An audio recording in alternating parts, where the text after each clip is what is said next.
After the winter break, I began working at my family's hotel. While there, I unexpectedly encountered my longtime rival, Serafina Kensington, who was booking the entire place. And to my shock, my boyfriend, Fuss Whitaker, was proposing to her. The other students who witnessed this event looked at me with sympathy. Alone, I couldn't help but think how they couldn't blame me for being betrayed. This luxurious 5-star hotel belonged to the Kensington family. And how much easier things would have been for me if I had been part of that family. I nearly failed to react in time, realizing the significance of the hotel belonging to the Kensingtons. In a rush, I approached Foos to demand an explanation. But before I could do anything, Serafina's bodyguards restrained me. Foos then taunted. "Even the top student has to work for me. You're just a temporary employee. Crawl over here, lick my shoes, and I'll let you off the hook." After tossing $100 bill in front of me, she added, "This is for your medical bills." Thaddeus, who stood by, looked at me mockingly. I couldn't believe he was behaving like this. Serafina smirked at me, seeing my indifference to her orders, and condescendingly said, "Aloan, don't be so shameless." Her followers, who surrounded me with malicious intent, shouted, "You're lucky to be serving the young lady. Why not clean her shoes quickly? Maybe she'll notice how well you do it and promote you to regular staff sooner." I glared at Serafina and defiantly said, "This hotel has nothing to do with you." Before I could say more, Serafina kicked me to the ground. I gasped in pain. My chest ached, and I struggled to recover. Desperately trying to get up, I found myself forced down by her lackeys, making me kneel. I looked at Serafina with anger, holding my head high, and demanded, "Let me go." Serafina bent down to look at me. Her smile twisted with mockery. She pinched my chin and said, "Do you still think you're the top student from school? In the real world, if you want to be by my side, you must obey my will. I'll give you a chance. Clean my shoes now." Her lackeys quickly set up a chair for her. Serafina sat down and lifted her foot to press it against my face. I knew she was trying to humiliate me, as she had always looked down on successful students like me. My face burned with embarrassment as I clenched my teeth and struggled to avoid her. I had been spoiled by my family, always at the top of my class, and never had I endured such humiliation. "Let me go," I cried out. Some onlookers, seemingly offering friendly advice, suggested, "Elon, if you can't do it, just give in. After all, this hotel is the top in the industry, and we all rely on Serafina once we graduate." Foos, standing nearby, laughed and said, "Elon, do you really think this hotel is yours? It's not. Don't delude yourself into thinking you could ever be my girlfriend." Humiliation continued to wash over me. I tried to hold on to my pride and shouted, "This hotel is mine." Everyone paused in disbelief before bursting into laughter. Foss laughed so hard he struggled to breathe. A lackey next to Serafina mocked, "Look at this guy dreaming of being wealthy. Serafina is the rightful heir." They all nodded, agreeing with the point. "Everyone knows the manager of this hotel is a Kensington," they added. However, what they didn't know was that my father was the general manager, just a son-in-law to the chairman. My grandfather Ignatius, who actually held all the power. Serafina's confidence in bullying me puzzled me. I was about to argue further, but I noticed Serafina's lackey eagerly digging through my backpack. "Look at this," they said, pulling out my personal belongings. Serafina found something inside and her eyes widened as she smirked at me. Before taking out a plan I had been working on for months, she flipped through it, then grinned and ripped it to pieces, scattering the papers all over my head. I froze, staring at the shredded plan, heartbroken. It was a submission I had worked on for half a year, and it was due tomorrow. I felt hopeless, surrounded by the mocking laughter of Serafina's lackeys. "Look at our top student," one of them laughed. Serafina tilted her head, sneering, "Just a worker. Polishing shoes for others is what you're good for." She pushed her shoe into my face again, and I was filled with rage. That anger gave me strength, and I suddenly surged up, knocking down the people holding me. Without hesitation, I slapped Serafina across the face. Serafina gasped in disbelief as her followers grabbed me again. They held me down as she started kicking me. The pain was unbearable, but I grit my teeth, determined to maintain what little dignity I had left. I endured the pain silently, but it was too much. I bit my lip, suppressing a cry, and said hoarsely, "You're committing a crime." But no one took me seriously. They just laughed and mocked me for not knowing my place. When Serafina grew tired of kicking me, she stepped back and said coldly, "Alone, you're fired. Take off her uniform." In the struggle, my wallet fell to the floor.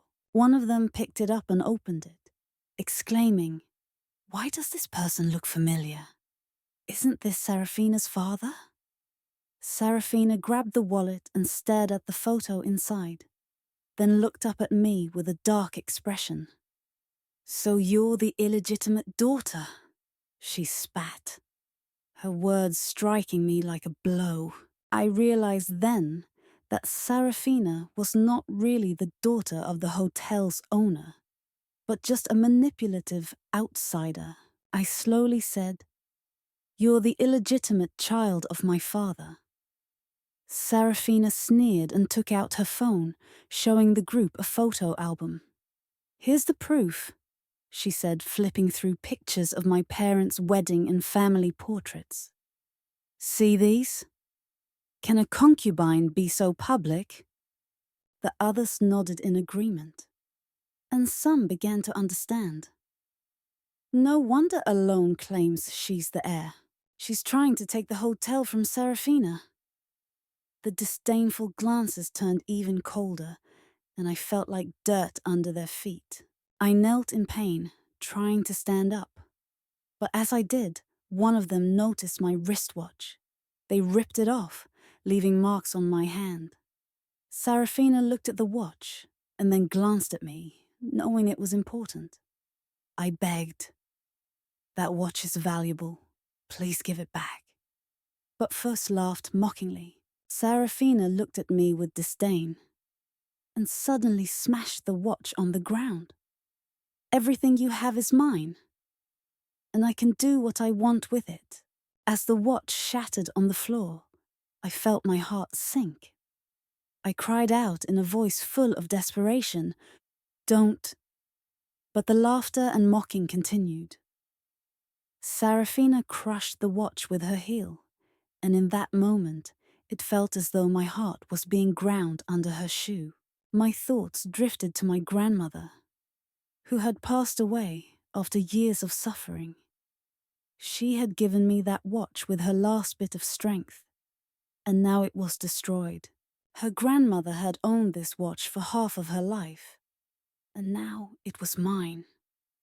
I had always been close to my grandmother, and I had viewed that watch as her lasting gift to me.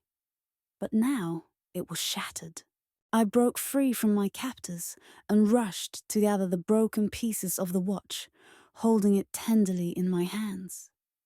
"Grandmother, I'm so sorry," I whispered. Serafina's laughter interrupted my moment of grief as she pointed at me and sneered, "Look at Alone, crying over a watch." Her followers echoed her mockery, and only Serafina herself turned her wrist, her face darkening. "This isn't enough," she said, her voice full of venom. Serafina began speaking to someone nearby, revealing how her mother and daughter had interfered in Marlowe and Perel's relationship, causing trouble for them at various times. She claimed that they had lured Perel away when Marlowe had been ill. "Let's teach this illegitimate daughter a lesson," she ordered. Holding the broken watch close to my chest, I tried to pull out my phone to call the police. But it was knocked away, sending the device sliding far out of reach. "Stop! I'm not an illegitimate daughter," I repeated, trying to defend myself. But my only response was another harsh blow. They surrounded me, their faces full of malice. And some of them even joked, "Isn't it just right to beat an illegitimate daughter?" I struggled to stand and fight back, but there were too many of them. The more I resisted, the more their excitement seemed to grow. Like bloodthirsty beasts, they continued to rain down blows. My head was soon bloodied, and I covered my face. But the humiliation and fury inside me made me forget the pain for a moment. I swung my fists and feet wildly, but they only punished me more severely. I couldn't tell when the beating stopped, but my head was spinning. My vision flickered in and out of focus, and I could hardly stay on my feet. Despite it all, I kept repeating, "I am not an illegitimate daughter. My mother is not a concubine." Serafina was still not satisfied, gritting her teeth in anger. She asked someone to fetch a black ink pen. As they held me down, she wrote the words, "illegitimate daughter," across my face. She turned on the front camera of her phone and mockingly said, "Elone, open your eyes and look." Her followers immediately began snapping pictures. I stared at the blood on my face, my vision blurred by tears, while the twisted black letters felt like snakes coiling around me. The humiliation was overwhelming, and I tried desperately to wipe the words away, but my hand lacked strength. As flashes from the cameras went off, I panicked, trying to shield my face. But Serafina yanked my hand away, grinning maliciously. Turning to the onlookers, Serafina said, "Thus, start a live broadcast. Send the link to the school group so everyone can see Elone, the so-called top student." Then she turned back to me, pinched my chin, and said, "Admit that you're an illegitimate daughter, that your mother is a concubine, and I'll let you go." With a wave of her hand, she took Thus' phone and aimed the camera at me. "Say it quickly," she demanded. I clenched my teeth and tried to turn my head, but she forced it back into place. As I watched, the number of viewers in the live broadcast room quickly increased. Many familiar names began to appear on the screen. Panic, anger, and humiliation flooded my mind, leaving me confused about which emotion was more dominant. I only had one thought: escape this camera. But Serafina didn't give me a choice. "Is this really Elone?" someone commented, surprised. "What's going on? Why does she have illegitimate daughter written on her face?" Serafina's followers chimed in with additional comments, saying, "Elone claims to be the heir to the hotel, but she's getting taught a lesson by the real daughter. Look at her poor appearance. Does she really expect anyone to believe she's rich?" I hoarsely repeated, "I am not an illegitimate daughter. I am not."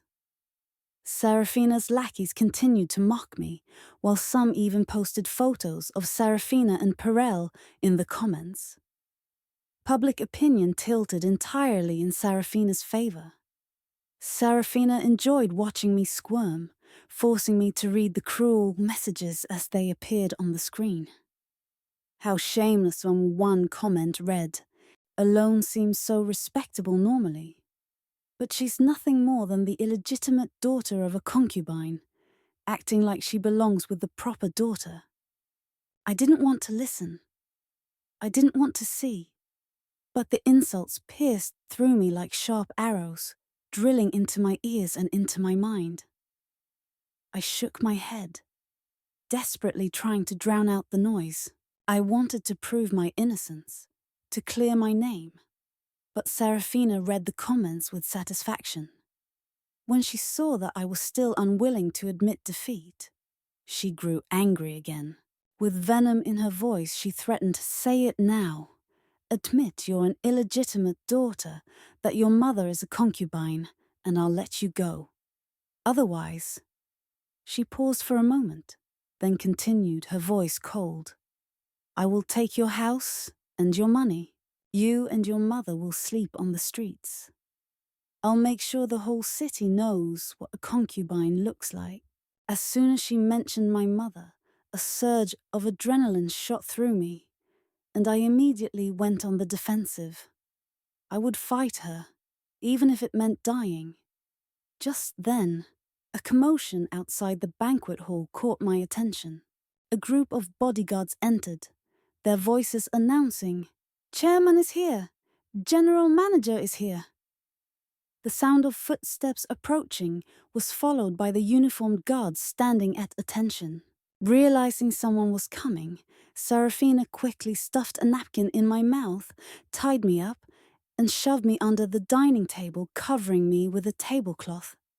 I couldn't see anything, but I knew it was my grandfather who had arrived.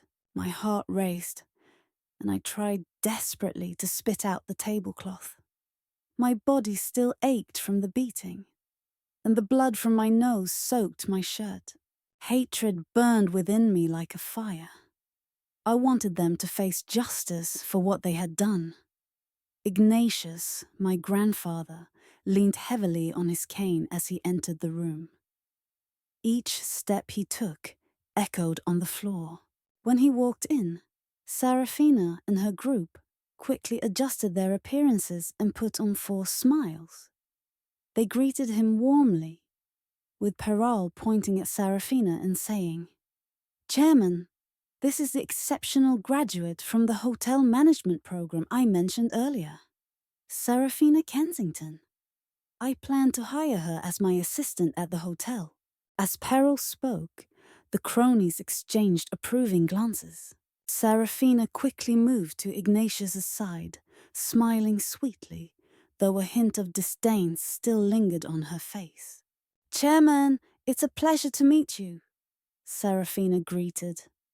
Ignatius glanced at her briefly before quickly averting his gaze. His eyes swept across the room, and his brows furrowed as he spoke to the director beside him. "Where is she? Wasn't she supposed to report today?" Director Xiao replied respectfully. The HR department did confirm she was scheduled to report today. The staff also mentioned that she entered this banquet hall and hasn't left since. Director Xiao, equally confused, asked, "Could someone simply disappear?" Peral, noticing the tension, asked, "Who is the chairman looking for then?" "Your daughter alone. She's here today as an intern. And I came specially to see her," Serafina answered, shocked. Thus, and all the cronies who had been wearing polite smiles were also frozen in place. Ignatius, seasoned with years of wisdom, quickly assessed the situation. With a half-closed eye, he looked around, sensing that something was amiss. As they spoke, I managed to wriggle free from the ropes that bound me and crawled out from under the table. In an instant, everyone's attention was fixed on me. Ignatius's beard trembled with emotion, and his cane tapped urgently on the ground as he moved toward me, a mix of disbelief and sorrow crossing his face. "Alone, my dear, what happened to you? What is all this blood? What on earth has occurred here?"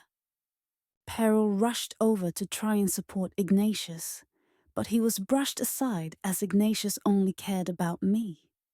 his eyes filled with worry and grief as he grasped my arm tightly. I could see his eyes moisten in an instant. Everything that had happened felt like a never-ending nightmare. But seeing Ignatius made it clear that the nightmare was over. My voice trembled, almost choking. "Grandpa!" The onlookers displayed a mix of expressions, with Serafina looking the most displeased. Peril, clearly unaware of the situation, asked, "What is going on here? How did you end up like this?" I glared at him, gritting my teeth, and pointed at him with an accusing finger. "It's all your illegitimate daughter's doing." Peril followed my finger and saw Serafina. His eyes widened in shock, and his expression shifted dramatically. He turned to glare at me, furious. "Alone, what nonsense are you spouting? What illegitimate daughter?" I pointed to the words written on my face. "Look at this." She wrote it. "She claims to be the heir of this hotel. Your daughter is the one who did this. And I'm the one labeled as the illegitimate daughter, unworthy of the light." Ignatius, enraged, raised his cane as if to strike Peril. But Peril quickly stepped back, trying to explain. "Dad, don't listen to Alone's nonsense. This must be some prank the students are playing. You can't take children's words seriously." Ignatius motioned to me, his face a picture of anger. "Look at her. In what state is she? Would someone really go this far just for a prank? I'll kill you, you heartless man. I'll kill you, you ungrateful child," Ignatius shouted. And with those words, he struck Peril with his cane. Peril remained silent, enduring the blow, and the guilty look on his face didn't escape Ignatius's notice. The truth was clear. Ignatius's voice cracked. "What a misfortune for our family." "What a misfortune?" As the situation unfolded, Serafina's cronies, realizing the truth, tried to slip away during the family conflict. I shouted toward the guards at the door, "Stop them! None of you are leaving. The police are on their way." I had just retrieved my phone and called the police. Upon hearing my words, the guards immediately blocked the exits. The cronies were in a full panic now, blaming each other. "It was her! I was just watching!" they all protested, pointing fingers. In the end, they all admitted that Serafina had ordered them to do it. Serafina's face darkened, and she approached Peril, calling out, "Dad!" Peril, with a scowl, swung his arm and slapped her. "I'll kill you, ungrateful daughter." The slap left Serafina's face, red and swollen on one side. She placed her hand over her face in disbelief. But the true devastation came when Peril spoke. "You're the one I've been keeping outside. The illegitimate daughter who's had enough of the good life, haven't you?" Serafina stood there stunned, her face tense as she held her cheek. Her eyes filled with disbelief, hurt and malice. Peril then turned to me and said, "Alone, let's just end this now. Look, Dad's already disciplined your sister. You two are blood relatives. You should support each other from now on." Before I could speak, Ignatius let out a cold snort and said firmly, "No, we won't let this go. Not only will we not drop it, but you are also banished from the family." Peril's expression changed repeatedly as he protested. "Dad, you can't!" Ignatius ignored him and ordered, "Issue a termination letter from the HR department today and have the legal department draft a divorce agreement for me. I want him to leave with nothing." The executives nodded and moved to carry out the orders. Serafina's cronies were then kicked away. "Troublemaker!" one of them yelled. Serafina fell to the ground with a groan, glaring at me with intense hatred. Peril, looking directly at Ignatius, said, "Old man, don't regret this. I've been with the hotel for nearly a decade. Once I leave with my loyal followers, your hotel won't survive for long." Ignatius tapped his cane and coldly responded, "I'll be waiting." Just then, the police arrived. "Who reported the case?" the police officer asked, as I stood up, causing even them to be taken aback by my appearance. The director had already given the order to copy the surveillance footage from the banquet hall, which I handed over to the police. I carefully retrieved the shattered watch from my pocket, and Ignatius immediately recognized it.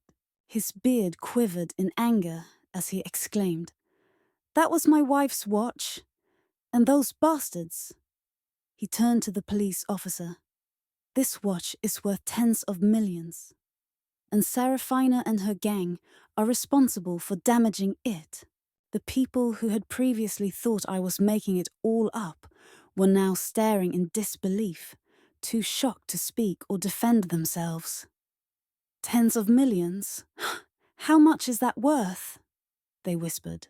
As they were taken away by the police, Serafina, Fuz, and the others were filled with despair. I was also sent to the hospital for an injury assessment and treatment. While I was there, the parents of the students who had hurt me came to see me. They knelt before me, crying and begging for forgiveness. I was annoyed and had the bodyguards escort them out. Once I felt a bit better, I checked my phone and saw that the school had already learned of the incident and had decided to expel those responsible. Serafina and her followers were effectively wasting their time in college, and they wouldn't receive their graduation certificates. The school forum was full of activity, with some claiming the expulsion was due to assault. But others suggested that the rumors of me being an illegitimate daughter might have some truth.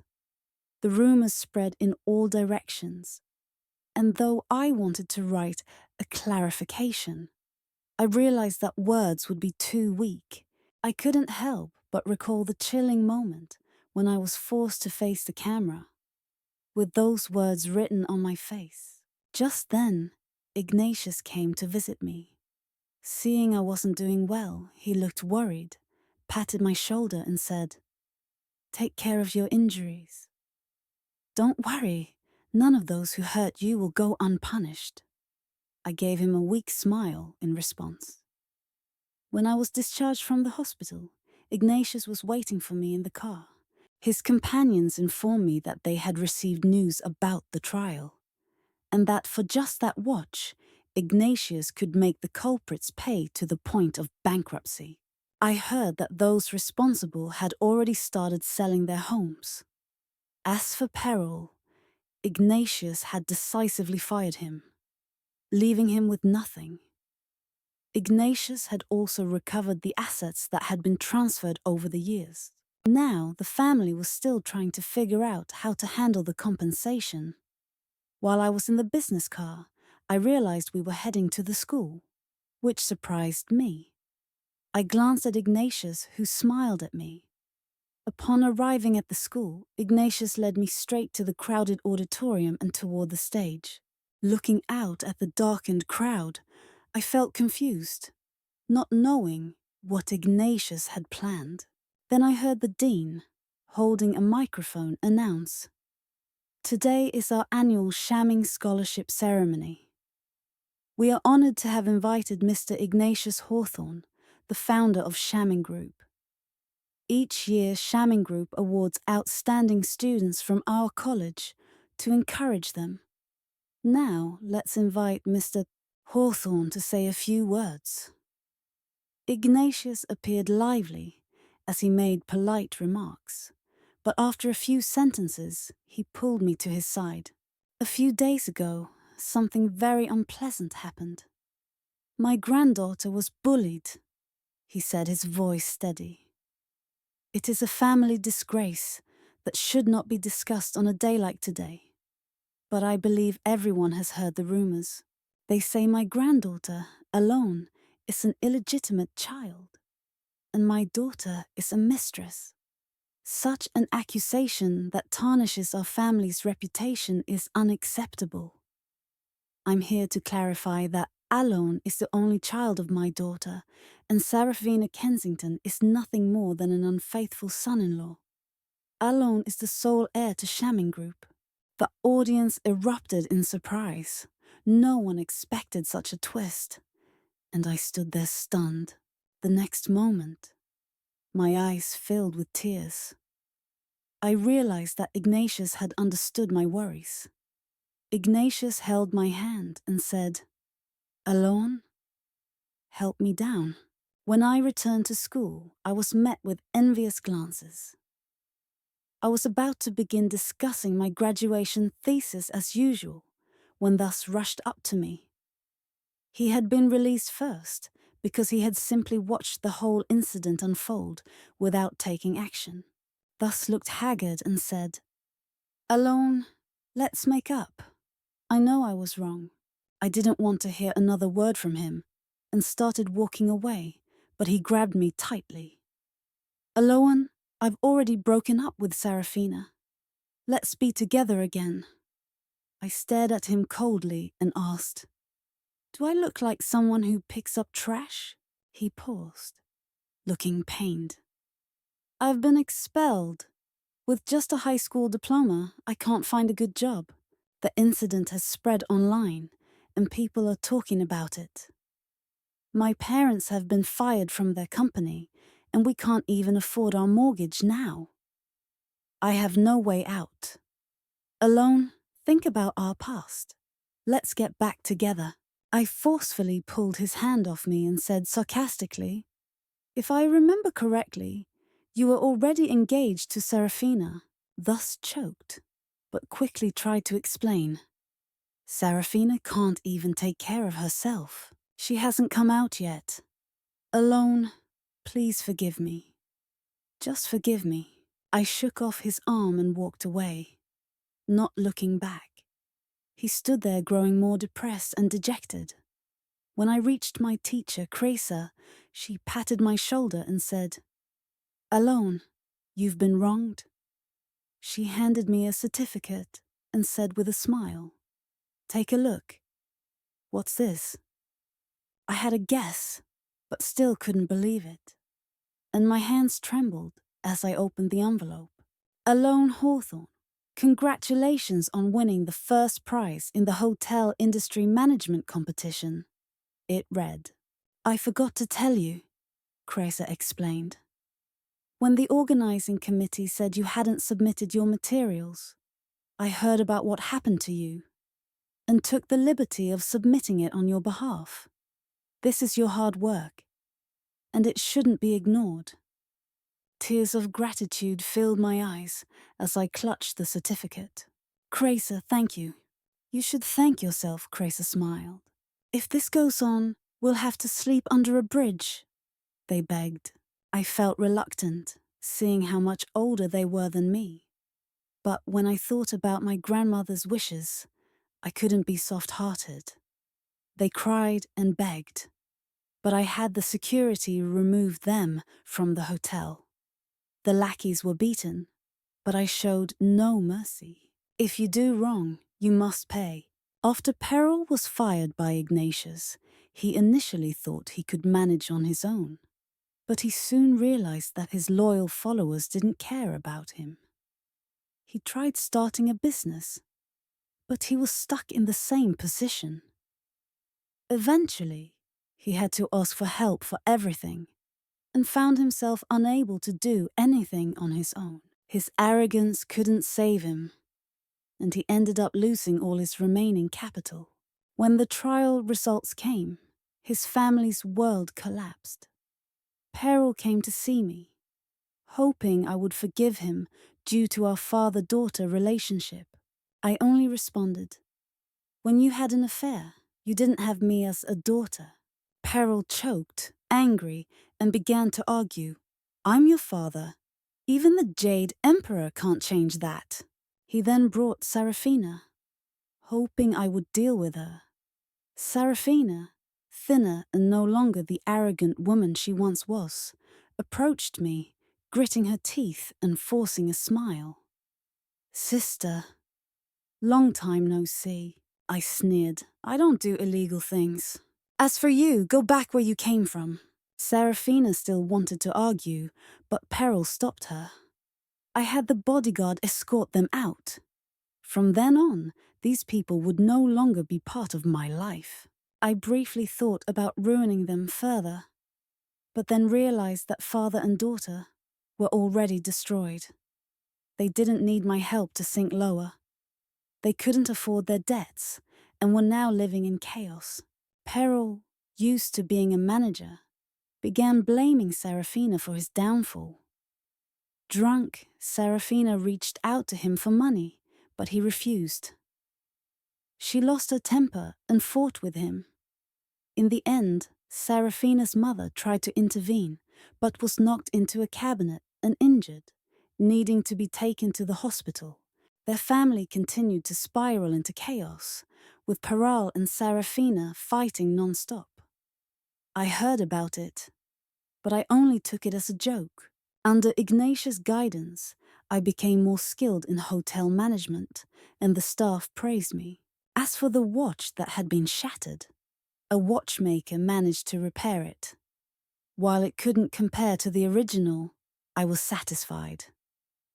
Holding it again, I whispered, "Grandmother, I will protect it well and never let it get hurt again."